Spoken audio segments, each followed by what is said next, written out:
Les Français auraient-ils le baby blues? Tu sais quoi? Non. Les enfants me manquent. Ah bon? Bah non, je déconne. Mais où sont donc passés les bébés? Selon une étude publiée hier, il y a plus de décès que de naissances sur les 12 derniers mois dans l'Hexagone. Le taux de natalité n'a jamais été aussi bas depuis 1945. À l'époque, au sortir de la Seconde Guerre mondiale, les Français avaient répondu à l'appel du général de Gaulle qui tablait sur 12 millions de bébés en 10 ans. Il faut à la France des enfants qui seront demain des travailleurs et des gardiens. La grandeur est encore souvent fonction du nombre. Cette vigoureuse dynamique s'est ralentie au fil des décennies. Papa, comment on fait les bébés? La machine à bébé s'est grippée par conviction. Pour raisons professionnelles ou économiques, les Français pouponnent moins et plus tard. Il y a moins le côté on doit forcément faire une famille ou autre. Et le coût, la vie est plus chère aussi qu'avant. Moi j'en ai 2, mais à la base j'en voulais 3, je m'arrêterais peut-être à 2. Pour relancer une natalité française en berne, Emmanuel Macron avait annoncé début 2024 un nouveau congé de naissance et un dispositif contre l'infertilité masculine et féminine qui ne verra le jour que dans quelques semaines. Un grand plan de lutte contre ce fléau sera engagé pour permettre justement ce réarmement démographique. Réarmement, le terme a fait bondir des organisations féministes qui ont demandé au chef de l'État de laisser l'utérus des femmes tranquille. Reste que le basculement démographique en cours inquiète à l'Assemblée nationale. Notre modèle social est percuté par la transition démographique. Ces phénomènes renversent les équilibres des cotisants et des cotisés pour évoquer le système des retraites. Alors, qui va payer les retraites? Longtemps championne d'Europe de la natalité, la France doit-elle à tout prix refaire des bébés? Nos 3 invités, Hervé Lebras, bonsoir, démographe, directeur d'études à l'EHESS et de recherche émérite à l'INED. Dernier ouvrage, France, un album de famille avec des photographies de Yann Arthus Bertrand, vient de paraître. Selon vous, Hervé Lebras, c'est la première fois depuis 1945 qu'on a plus de morts que de naissances dans l'Hexagone. Mais ça n'est pas lié au climat politique actuel. On fait ce constat dans tout ou dans la plupart des pays du monde. On va en parler, bien sûr. À côté de vous, Bettina Zourli, bonsoir, journaliste et essayiste. Votre livre « Être ou ne pas être mère » va paraître en poche en février. Et selon vous, il y a de très nombreuses raisons qui peuvent expliquer le fait de ne pas vouloir d'enfants. Aujourd'hui en France, il est naïf de croire qu'on peut influer sur la natalité. Les incitations financières et toutes les politiques pro-natalistes ne semblent pas marcher. Et à côté de vous, Maxime Sbailly, bonsoir. Bonsoir. Économiste, expert associé à l'Institut Montaigne, directeur stratégique du Club Landois. Votre dernier essai, Les balançoires vides, le piège de la dénatalité.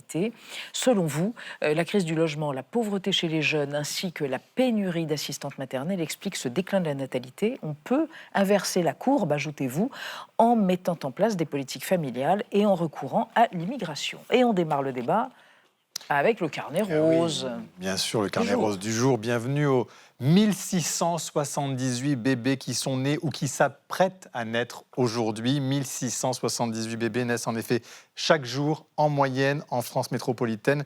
C'est un carnet rose qui semble donc bien garni, mais qui l'est beaucoup moins qu'il y a 60 ans. On comptait alors 2509 naissances quotidiennes, soit presque un tiers de plus qu'aujourd'hui. Maxime Sbailly, est-ce que c'est l'incertitude de la marche du monde qui peut expliquer cette baisse impressionnante ? Il n'y a pas d'explication simple. C'est tellement multifactoriel, il y a tellement de choses qui influencent la décision ou pas de faire des enfants qu'on ne peut jamais dire c'est ça et c'est que ça. Simplement, il y a quelque chose qui se passe en France depuis 2010. En 2010, on faisait encore beaucoup d'enfants, on avait un taux de fécondité à 2 enfants par femme. Et depuis 2010, les naissances, elles ont chuté de 25%. Donc il y a quelque chose qui s'est passé, qui a complètement dégringolé, il y a une cassure. Moi, je le relie quand même au contexte économique. On a quand même vécu 3 crises économiques majeures, je vous rappelle, depuis 15 ans. 2008, la crise de la zone euro, la crise Covid. Ça, c'est les jeunes qui l'ont payé. Le logement est devenu de plus en plus inaccessible pour les jeunes. Ils ont perdu 2 chambres d'enfants en moyenne dans les grandes villes. Donc voilà. Et puis, oui, il y a ce problème de mode de garde aussi qui fait qu'aujourd'hui, on manque de place dans les crèches, on manque d'effectifs dans les crèches. Ça donne une partie de la réponse à votre question, mais bien sûr, il n'y en a pas que ça. Il y a d'autres facteurs qui jouent. Bettina Zourli, les facteurs explicatifs pour votre choix, c'est quoi de ne pas avoir d'enfant? C'est pareil, c'est tout aussi multiple. C'est vrai que oui, souvent on oppose le non-désir d'enfant avec la baisse de la natalité. Oui. Je pense qu'il y a toujours eu des personnes qui ne voulaient pas d'enfants, donc je pense que ça, c'est pas nouveau, c'est pas forcément un phénomène ni une mode. Et en ce qui concerne les raisons, c'est... alors, En ce qui me concerne, il n'y en a pas. C'est un désir viscéral, je dirais, de ne pas vouloir d'enfants. Mais c'est vrai que si on regarde les sondages qui ont été menés ces dernières années, que ce soit l'UNAF ou il y a eu un gros sondage, avec l'IFOP il y a 2 ans, qui avait fait beaucoup parler, c'est des questions d'épanouissement personnel. Il y a aussi clairement des questions de peur vis-à-vis de l'avenir, mais donc, qui rejoignent ce que vous venez de dire. Des questions financières aussi, des questions de taille de logement. Il y a de la préoccupation structurelle, éco-anxiété qui rentre aussi. Mais ce qu'il ne faut pas oublier, c'est que dans le cadre vraiment, là je parle du non-désir d'enfant, c'est que si demain il n'y a ni problématique d'inégalité de genre, ni crise climatique, la plupart des gens qui ne veulent pas d'enfants n'en voudront quand même pas. Continueront à ne pas en vouloir. Donc Hervé Lebras, plus de morts que de naissances, là, c'est quand même quelque chose d'historique, selon vous ? Oui, c'est historique. C'est la première fois depuis l'après-guerre, mais ça a eu lieu 3 fois au début du 19e siècle, mais c'était parce qu'il y avait eu des épidémies de grippe assez fortes, et puis ça a eu lieu à partir des années 36 en France. Donc c'est pas tout à fait la première fois, mais à chaque fois, je dois dire que ça avait créé une grande émotion. Surtout à la veille de la guerre de 14, parce qu'on avait peur de la natalité des Allemands, qui était très nettement supérieure, et on disait ça sera des soldats contre nous. Maxime Bailly, si on regarde la carte de la France, dans les DOM, les départements d'outre-mer, les naissances restent supérieures aux décès. Pour quelles raisons ? Alors, il y a cette différence. Alors, en fait, il y a des différences territoriales très fortes. Effectivement, dans les DOM, alors il y a des différences culturelles. Il y a aussi Mayotte, qui fait aussi, qui joue beaucoup, qui est un peu une exception. En réalité, on parle de dénatalité là. À cause d'une immigration. Oui, aussi. Mais en fait, quand on parle de dénatalité, on a les chiffres nationaux, mais en réalité, c'est très concret déjà dans les territoires. Il y a, par exemple, je vous donne un chiffre, on a perdu 1,5 million d'écoliers dans les écoles en France. D'accord. On a fermé plus de 6000 écoles élémentaires en France depuis 2010. Et des maternités. Et des maternités aussi, ça suit en fait. Et donc effectivement, les écoles, les maternités se vident, les balançoires se vident, les écoles se vident, puis c'est les lycées, puis les collèges. Et donc tout ça est une espèce de marée descendante qu'on ressent au long cours. Dans les zones urbaines principalement, c'est ça ? Dans les zones urbaines, moins en ruralité, moins dans les campagnes. Je donne campagnes. l'exemple de Paris. Paris, c'est un des départements où il y a le taux de fécondité est parmi les plus bas, 1,2 enfants par femme en moyenne. C'est bien connu, à Paris, on fait un enfant, on campe, deuxième enfant, on décampe. Voyez, parce que la pression immobilière, parce que les modes de garde, et donc on part en périurbain et on essaie de s'éloigner un peu du centre-ville. Mais vous avez aussi c'est là où en fait la dénatalité et le vieillissement viennent se croiser. Vous avez des départements entiers. Je pense à Bergerac, je pense dans le Loir, dans le Cher, où en fait on a quasiment plus de jeunes et on n'a plus que des personnes âgées. Ce qui va poser aussi des grosses questions à l'avenir. Comment on va s'occuper des aînés si on n'a plus de jeunes ? On va y venir, mais Hervé Lebras, la France, c'est spécifique ou c'est toute l'Europe est frappée et le monde entier ? Il y a vraiment une baisse de la natalité. C'est le monde entier. Et c'est le monde entier. Ça a commencé autour de 2008. Alors, selon les pays, ça peut être 2010. La France, c'est 2012 où ça s'amorce. Et c'est très important dans la plupart des pays. Prenez la Chine. La Chine est à 1,7 enfants en 2017, au moment où on généralise l'abandon de la politique. De la politique de l'enfant unique. Oui, et là, elle vient de passer au-dessous de 1 enfant par femme. Prenez les... C'est probablement plus bas parce qu'ils truquent un peu leur chiffre. En plus. Mais peu importe, c'est très bas. Oui, parce qu'il y a plus bas. Mais on cite toujours l'exemple de la Corée, mais prenez les États-Unis. Les États-Unis étaient à peu près à 2,15 en 2008. Et là, la cassure est très nette. C'est en 2009 que ça commence à diminuer. Et maintenant, ils sont à 1,65. Donc, il y a un effet général. C'est pour ça que je suis toujours un petit peu méfiant sur des causes trop françaises à cette baisse. Il y a quelque chose, et on peut dire, il y a une mondialisation de la baisse. Et c'est la première fois, parce que la grande baisse, disons, qui a été liée à la contraception moderne, a été très différente selon les pays. Mais même... Prenons un autre exemple, le Chili et l'Argentine. Le Chili est maintenant à 1,14 enfants par femme et ça s'est déclenché exactement en 2014. Vous voyez, donc il y a un mystère, parce qu'il y a beaucoup de mystères dans la démographie. Mais en tout cas, c'est un mouvement général. C'est ça. Il y a une cause quand même qui apparaît, c'est l'infertilité, en raison de l'âge notamment. Le gouvernement veut y sensibiliser les Français. Écoutez Stéphanie Rist, la ministre de la Santé et des Familles. Dès l'année prochaine, chaque Française et Français de 29 ans recevra de l'assurance maladie un message personnalisé sur sa santé reproductive. Non pas pour mettre une quelconque pression, mais pour éviter un effet de « si j'avais su » et de préserver sa fertilité avant que celle-ci ne baisse. Bettine Azurli, qu'est-ce que ça vous inspire quand vous entendez cela ? Un message personnalisé sur la santé reproductive de chaque Français ? En soi, je me dis, c'est bien de effectivement se préparer parce que c'est vrai que si on a un désir d'enfant et qu'on se rend compte qu'il y a une infertilité, vu les parcours PMA qui sont très longs et qui en plus n'aboutissent que dans moins d'un cas sur deux, c'est vrai qu'on érige toujours ça en solution miracle, mais ça marche pas toujours. Ça peut être une bonne chose. Moi, là où je vois un souci et un risque, en tout cas pour les femmes et leur liberté, c'est qu'aujourd'hui, j'ai l'impression que les politiques familiales et natalistes n'entendent pas en fait la diversité des besoins. C'est-à-dire que juste dire il faut régler l'infertilité, enfin en tout cas il faut faire des tests de santé plus là ce qui se trame en termes d'allocation, enfin d'aide, c'est les allocations familiales, etc.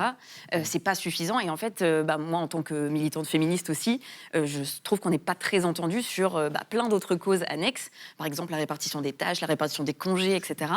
Là-dessus, en fait l'infertilité seule n'est pas une cause de cette baisse de la natalité, quoi. Oui, surtout il faut être très prudent là-dessus parce qu'en fait, l'infertilité n'est pas une cause, elle est une très très faible cause. Si actuellement les femmes continuaient à avoir des enfants aux âges auxquels elles les ont, mais ne pratiquaient aucune contraception, les modèles montrent qu'elles auraient un peu plus de 5 enfants.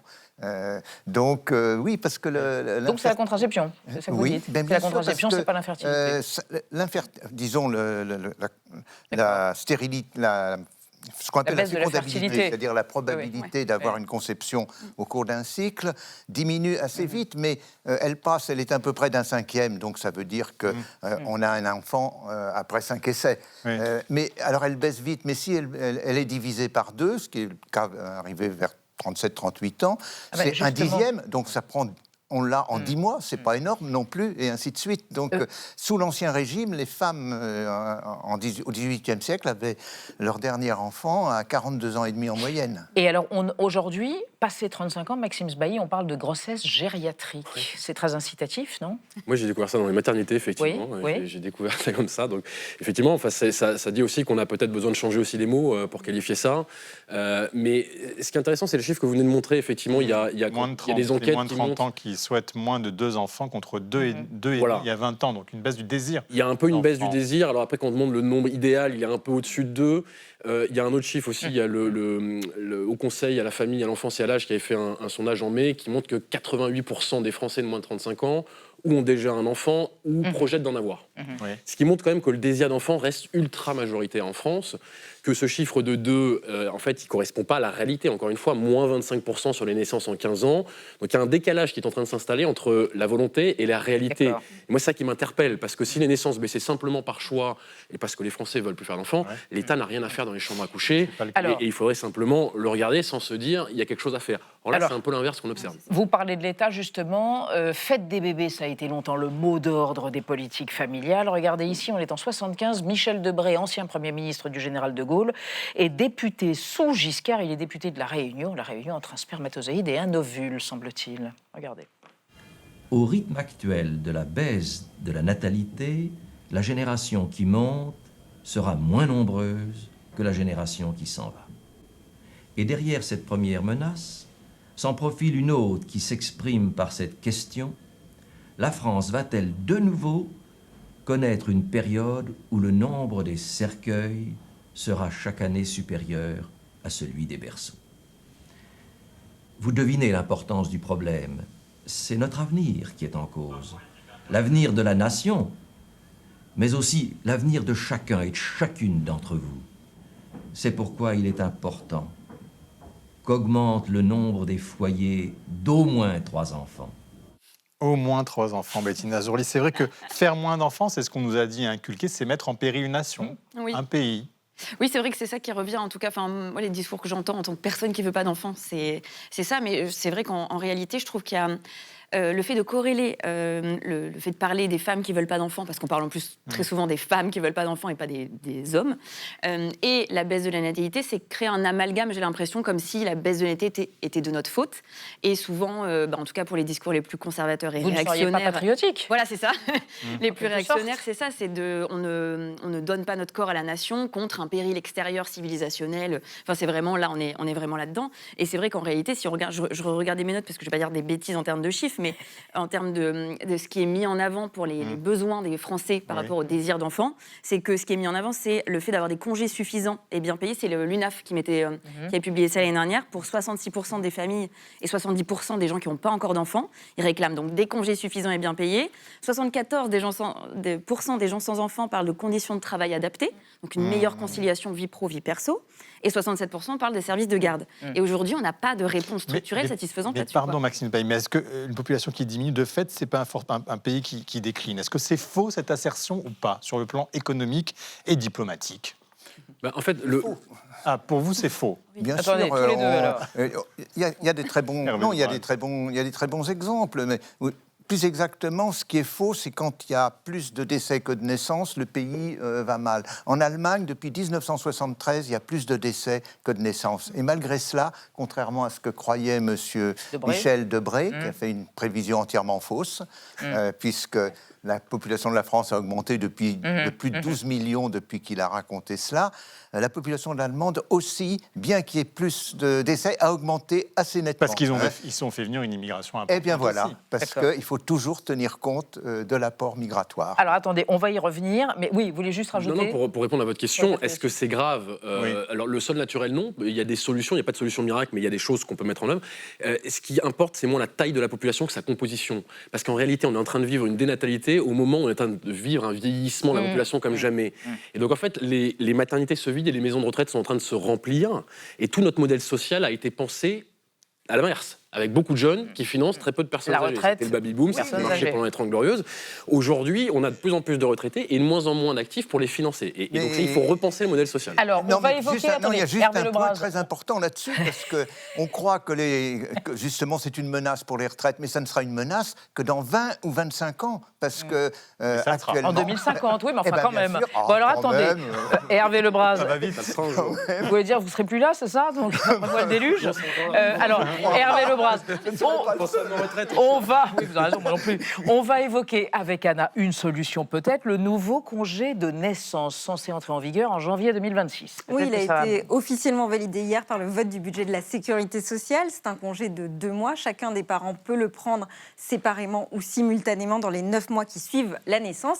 Et il vient s'ajouter au congé maternité et paternité déjà existant. À ce jour, les femmes disposent d'un congé maternité de 16 semaines pour leur premier enfant. C'est l'équivalent de 4 mois, ce qui veut dire qu'avec ce nouveau congé, eh bien, elles pourraient bénéficier d'un congé total de 6 mois. Quant aux pères, eux, ils ont un congé paternité aujourd'hui de 28 jours calendaires, donc c'est un petit peu plus d'1 mois, et donc leur congé total pourrait atteindre les 3 mois. Niveau rémunération, le premier mois serait indemnisé à hauteur de 70% et le deuxième à 60%. Et donc, vous le comprenez, l'objectif de cette mesure, c'est non seulement de proposer un congé qui soit court et mieux rémunéré, notamment pour inciter les pères à le prendre et donc mieux répartir la charge mentale et la création du lien avec le nouveau-né au sein du foyer. Bettina Zurli, tout à l'heure, vous parliez de ces congés réclamés par les Français. Est-ce que vous pensez que ça, c'est une solution qui va permettre d'avoir envie de faire des enfants ? Je pense que c'est, on va dire, un moindre mal, le minimum des choses, mais en réalité, je ne suis pas sûre. En fait, à partir du moment où il n'est pas obligatoire pour les 2 parents, et notamment pour les pères, puisque les pères prenaient encore beaucoup moins leur congé paternité. Enfin, déjà, il y a 30% des pères qui ne prennent pas ce congé alors qu'il est obligatoire. Et quand on parle du congé parental, c'est moins de 1% des hommes et 14% des femmes. Donc, oui, je pense à la différence que le congé parental, c'est 400 € par mois et que donc, forcément, voilà, c'est pas très incitatif. Mais là, ça revient au même, c'est-à-dire que ça va être toujours dans les couples le moindre salaire qui va être... qui va s'arrêter avant, en tout cas, l'autre. Et moi, je pense qu'à partir du moment où il n'est pas rendu obligatoire pour les 2 parents, je ne pense pas que ça va réduire les inégalités. Si on ne part pas sur un même modèle que, par exemple, l'Espagne, qui est quand même assez novatrice là-dessus, c'est 19 semaines de congé par parent obligatoire. Et en réalité, c'est un des pays qui rattrape le mieux les inégalités entre les genres. Et il y a même eu un petit rebond de la natalité l'année dernière pour la première fois depuis un certain temps. Mais Maxime, l'Espagne, ça a baissé après. Pour la première année. Est-ce que quand même ce congé de naissance, ça peut résoudre le problème des modes de garde ? Parce que justement, on allonge le congé congé. Si on a des difficultés à faire garder son enfant, ça résout un petit peu cette question. Ça le résout pour 2 mois, en réalité, c'est 2 mois. Donc, Mais en fait, c'est la toujours 2 mois question de se pose prise. encore après, qu'est-ce qu'on fait? Donc, ça va dans le bon sens, dans le partage, effectivement, homme-femme. Ça permettra au papa de rester, je l'espère, un peu plus longtemps aussi, parce que 28 jours, c'est pas beaucoup, hein, quand on a envie de rester aussi avec les enfants. Donc, ça va dans le bon sens, mais c'est minimaliste et ça ne règle pas cette question des modes de garde. Et excusez-moi, mais dans le budget de la Sécu, ils ont fait quelque chose d'extrêmement contraire, c'est qu'ils ont décalé la majoration des allocations familiales de 14 à 18 ans. Et donc, en fait, on fait un signal positif là sur le congé de naissance. Ça fait quand même 4 ans qu'on l'attend, le congé parental. Et de l'autre côté, les allocations familiales, elles, on fait des économies dessus. On fait des économies sur les allocations familiales pour financer les pensions de retraite qui augmentent, soi-disant, donc la natalité d'hier, et on fait des économies aujourd'hui sur les familles. Donc ça va dans le mauvais sens. Attends, réalité, on peut en discuter. Est-ce que c'est pas important quand même les incitations financières? Non, ça sert à rien. Jamais. Pratiquement jamais. Dans tous les exemples internationaux, quelquefois, ça donne ce qu'on appelle un effet d'aubaine. Momentané. C'est-à-dire, ça monte un tout petit peu, et puis 3-4 ans après... C'est pas suffisant. Je vais prendre des Il y exemples. a une inversion de la tendance en Hongrie qu'on critique beaucoup, parce qu'on ne paye pas d'impôts quand on a 3 enfants. Exactement. Dans le résultat, alors, c'est en train de s'effondrer. La Hongrie est tombée à 1,28. Donc même ça ne marche pas comme incitation. Ça ne marche pas du tout. La Russie, même chose en Russie, ça ne marche absolument pas. Poutine fait chaque année un discours où la moitié du discours, c'est sur la natalité.